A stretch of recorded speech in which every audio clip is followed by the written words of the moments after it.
Welcome back to the shop, my friends. Steve here at SKS Props, and a while back I had created some combat armor from Fallout, specifically the chest and the back plates. And throughout the years I've had people come up and ask me if I would elaborate on this by adding additional pieces. So with Season 2 upon us, I figured now would be a great time. So in this video I'm going to be putting together the shoulder and forearm armor. And be sure to swing back by for the next video where we're going to be working on the lower body, adding the thighs, knees, and shins. Now if you notice at this point, they are not painted, and that's because I'm deliberating on rebuilding the chest piece to having a second one and making an entire gunner cosplay, which if I do, I want to paint all of them at the same time. But if you're worried about the painting process, don't be, because there's an extensive video on how I painted this one up, and you can easily replicate that for the other armor pieces. Now, just like all the other products that I put out there, these are made completely out of my HD foam, which you can find over at Blick Art Materials. And yes, I do have free PDF files available for these over on my website in case you would like to build your own.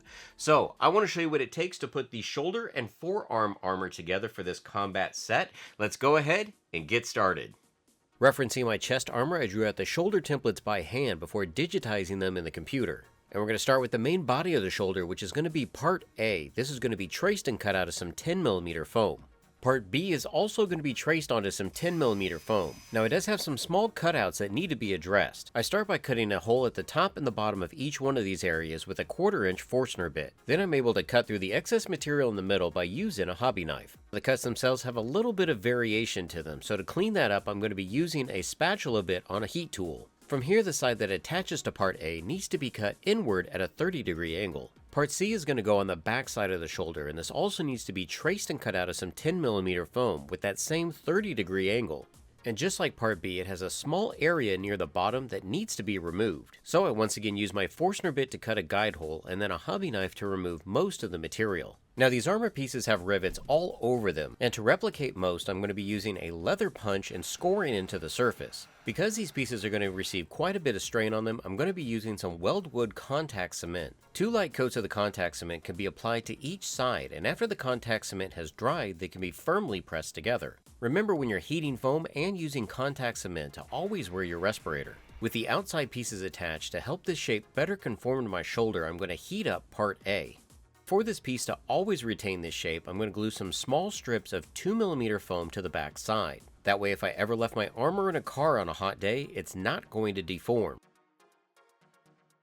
Part D is going to make up a detail in the middle of the shoulder armor. This piece is going to be traced and cut out of some 2mm foam. Similar to how I did the cutouts on parts B and C, I'll start by using the leather hole punch to create circles at either end. Then I can use my hobby blade to remove the middle. I'll then go back to my heat tool just to make sure that the lines are clean. Part D can now be glued to the center of the shoulder armor. And here you can see why it's important to have the shoulder curved before Part D is glued into place. Part E is going to make up a raised sheet of armor on either side of the shoulder. This piece can be traced and cut out of some 6mm foam, making sure to note the rivets and raised details. After that, I'm going to go back to some contact cement with a little bit of super glue along the perimeter. I always like using my double adhesive method on pieces that have a lot of curve to them. That way, if one adhesive ever was to fail, the other one's there to make up for it. And overall, I believe it creates a stronger bond, which could be important because shoulder pads get knocked quite a bit at conventions. Various other leather punches are also used to create rivets on Part E once it's glued into place. Now I noticed in some of the reference materials that a couple of these rivets are inset, so I was able to push the foam down with the back side of the leather punch. The top of the shoulder armor is going to be made up of Part F. This piece is going to be traced and cut out of some 6mm foam. Now notice there is a cutout for the circular part in the middle, and I removed most of this material with a hobby knife. The rest of it can be cleaned up with a rotary tool before gluing the top 2 sections together. But before I do that, I go ahead and add the rivets to Part F as well. A little bit of contact cement on either side, and after that is dried, I can firmly press the 2 halves together. Now I need to back this so it looks layered, so I'm going to trace and cut out some 2mm foam. This piece is going to be glued to the back side of Part F. To create the raised circle in the middle, I'm going to cut a small disc of 15mm foam round dowel. You could also just cut Part G out of some 6mm foam. Part F can now be glued to the shoulder pad, and I start right in the middle above Part D. And you can see from the video how it does overlap slightly in the front, but then glues back behind Part E in the end. Just like I had done on Part F, I'm going to back the cutouts on parts B and C using some 2mm foam. This is made easy by just tracing around the cutout and then leaving a little bit of material along the outside edge. But these small layered sections are what really gives this simple shape like the shoulder pad a lot of detail in the end. Part H is going to make up some small strips of 2mm foam that are going to be applied to the inside edge of Part E.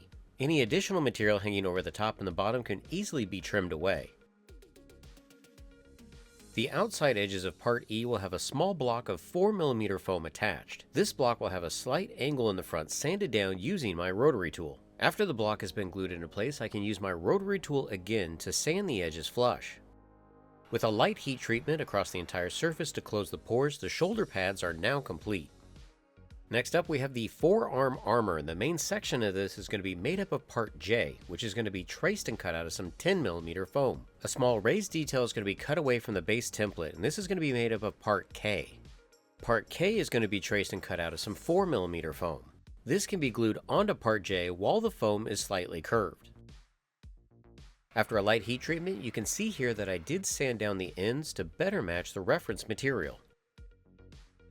Part L is going to make up either side of the forearm armor. These pieces will be traced and cut out of some 10mm foam, and like previous sections, the inside cut will be at an angle to better conform to my arm. Once again, a little contact cement is applied to the edges, and after that is dried, all of the pieces can be firmly pressed together.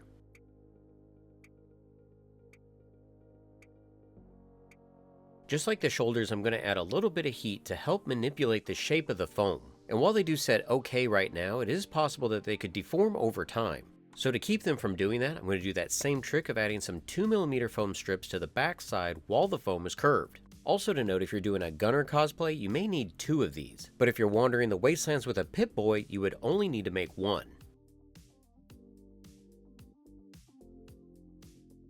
Now, if you notice at this point, I have not added any straps to actually attach these to the body or to the chest plate itself. Because if I end up doing the entire gunner cosplay, I'm going to want to do all the straps at the same time so that they all match. But it's going to be the exact same process that I did in the part 1 video by using some 4mm foam. Now with the shoulders, I'll probably have one that wraps right around the armpit, just like it does in the game.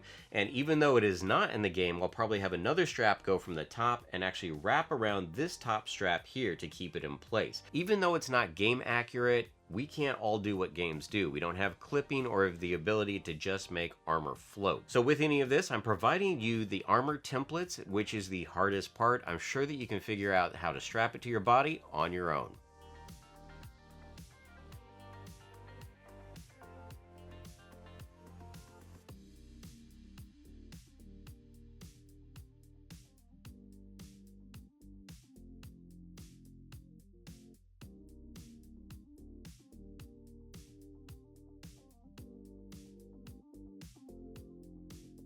So y'all can see what it takes to put together the shoulder and forearm armor for this Fallout combat armor set. And like I'd mentioned in the beginning, be sure to swing back by for the next video where I'm going to be working on the lower body by making the thighs, knees, and shins. And if you are building any of my builds or utilizing some HD foam, be sure to tag me at SKS Props on Twitter and Instagram because I love seeing your creations. Until next time, build your best with the best. HD Foam.